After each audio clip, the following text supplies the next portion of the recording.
Welcome to United Report, your ultimate source for everything Manchester United. From breaking news to in-depth analysis, we've got you covered with all the updates, transfers, and match highlights you need.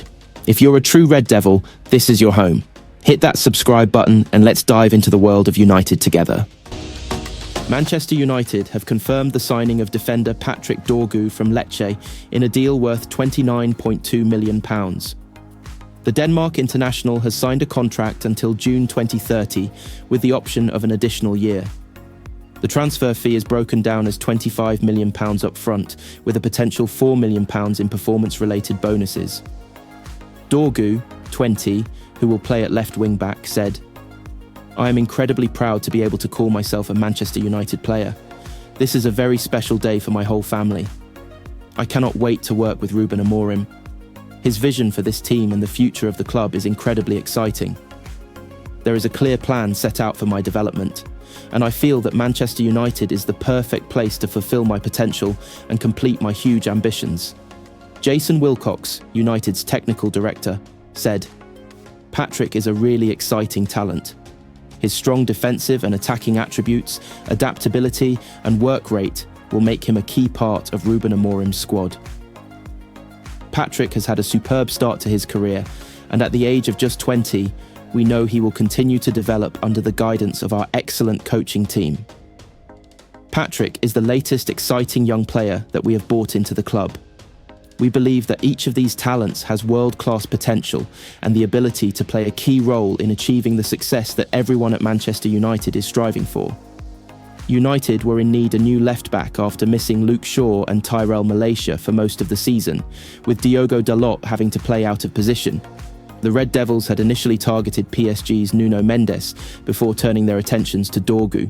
Lecce rebuffed their first offer of £23 million, but eventually agreed a deal worth around £31 million for the 20-year-old.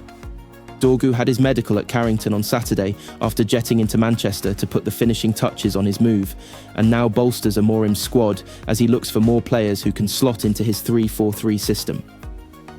The Dane's arrival ends a 2-week transfer saga where United were locked in talks with Lecce officials, who at first were adamant that Dorgu was not for sale at any price. President Stici Damiani said last week, "We are trying to resist, as is logical, because it is in our interest to keep the players who are protagonists of this group. So far, our idea is to not sell anyone in January." After finally striking a breakthrough in talks, Lecce boss Marco Giampaolo left Dorgu out of his squad for their 3-1 win over Parma on Friday night, confirming he was set to fly to Manchester. It's true, Patrick Dorgu will be flying to Manchester on Saturday. He's a fantastic player and guy. He always did his best for us. I didn't play him tonight as his mind could be already there. Old Trafford, Dorgu scored 3 times and assisted once in 21 starts in Serie A this season, reflecting how key he was for Lecce. Having come through the club's youth system, he played a total of 57 times for the team, scoring 5 times overall. Marcus Rashford has reportedly been told he will never play for Manchester United again, whilst Ruben Amorim is manager. Rashford hasn't played for United since December 12th, with Amorim refusing to hand him a single minute since dropping him for the Manchester derby win. He's largely been shunned, except for one contest when he was an unused substitute. The 27-year-old has been heavily linked with a January move away, and a loan switch to Aston Villa is now edging closer. Amorim has been quick to come into Manchester and make a statement, and has continued to question Rashford's application. The Sun reports that it had been made clear to Rashford he will not play for the Red Devils again, while the 40-year-old Portuguese coach is at the helm, which leaves him having to seek pastures new, at least in the short term. A source said, "Marcus always said he would never play for another club in England because he is a United fan. He started to think he needed to move earlier this season and wanted to go to a big European club. The reality is, he's not had the interest he expected. Villa first showed a tentative interest in him last November.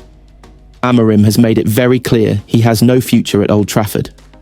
Villa have managed to offer him 2 things, keeping his wage the same and Champions League football. A switch to Villa Park will allow Rashford to operate at a competitive outfit who, this season at least, are playing at a higher level of European football than the Red Devils. The English forward has lost his place in the international setup and has struggled for goals over the past 18 months. Since his career best season in 2022/23, the United frontman has seen his attitude questioned, both internally and externally. Erik Ten Hag previously dropped the player following off-the-pitch misdemeanours. On the pitch, Rashford's effort is another thing to be called out, with Amorim taking another swipe at him this week. He said, "Imagine a talent like Rashford. Our team should be so much better with him. But he has to change. If he changes, we are more than welcome to include him, and we need it. But at this moment, we have to set some standards. We are waiting for Rashford if he wants it really badly. You, the media, want to make it personal. I have nothing against Marcus, but I have to make the same rules for everybody." Manchester United looks set to improve Ruben Amorim's squad by the time the January transfer window closes on Monday night at 11 p.m.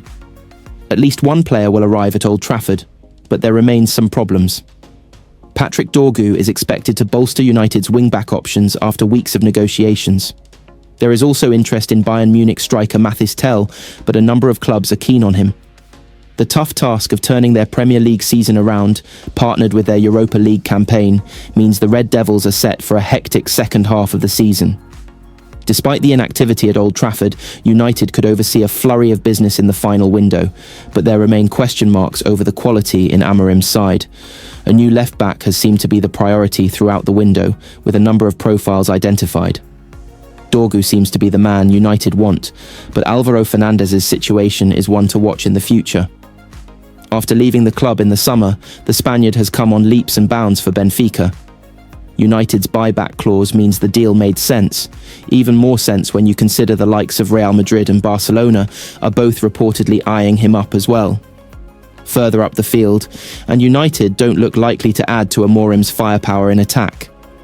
Victor Gyökeres had been a name consistently linked with a move to Old Trafford to seal a reunion with Amorim, but it's more likely to happen in the summer. However, the Sweden international's arrival this month would have significantly improved United. There's no question mark about that, with Rasmus Højlund and Joshua Zirkzee struggling. Antony has already left the club to play football in Spain with Real Betis, and there is a real possibility that others will follow suit. Rashford's situation is one to keep an eye on, with Aston Villa reportedly joining the list of clubs keen to loan him. His wages are thought to be a problem, but he's not part of Amorim's plans. In an alternative transfer window, United would have solved the situation earlier in the window, and Rashford would be reviving his career elsewhere. Another player who should have been offloaded this month is Casemiro. The midfielder hasn't featured under Amorim this month, and he looks set for a long period on the bench. Loans for Tyrell Malacia and Victor Lindelof are two deals that make sense also. Both players have struggled with injuries this season, and United's financial limitations would have been bolstered by their departures. Manchester United's new head coach, Ruben Amorim, officially took charge of his first training session at Carrington, setting the tone for his tenure as he prepares the squad for their upcoming clash against Crystal Palace. With several key players returning from injury or international duty, the session provided a crucial opportunity for Amorim to introduce his tactical philosophy and assess the squad. The training session was met with excitement as players got their first taste of Amorim's approach. Marcus Rashford was one of the first to react, taking to social media to describe it as a top session. Rashford, who has struggled for form in recent months, looked sharp in drills and appeared eager to impress the new boss, Bruno Fernandes, the team's captain, led by example, engaging in intense tactical drills and working closely with Amorim's staff. His leadership on the field will be crucial as the squad adapts to a new playing style. A number of key players participated in the session, including Lisandro Martinez and Victor Lindelof. The defensive duo were heavily involved in tactical drills, with Amorim reportedly keen on improving United's defensive organisation. Martinez, who has been struggling with injuries this season, looked sharp in ball distribution exercises. Andre Onana, the Cameroonian goalkeeper, fresh from international duty, was put through an intense workout with the coaching staff, focusing on distribution and positioning. Kobbie Mainoo. After a 6-week injury layoff, the young midfielder returned to training and was spotted receiving direct tactical instructions from Amorim. The 18-year-old is expected to play a vital role in the new setup. Mason Mount still working his way back to full match fitness. Mount participated in full training and impressed Amorim with his movement and pressing intensity. Alejandro Garnacho and Amad Diallo. The wingers provided width in various drills, showcasing their speed and dribbling ability. Amorim is expected to utilise their attacking threat in upcoming fixtures. Joshua Zirkzee. The new signing from Bologna got his first full session under Amorim, working on link-up play and finishing. He will be expected to challenge for a starting spot up front. Amorim's tactical focus reports from the session suggest that Amorim emphasised high pressing, quick transitions and fluid positional play. Players were put through intense possession drills and defensive units were tasked with improving build-up play under pressure. Looking ahead. With Amorim now fully in charge, Manchester United will look to turn their season around, starting with a crucial Premier League clash against Crystal Palace. The squad appears energised by the change, and fans are eager to see how Amorim's influence translates to performances on the pitch.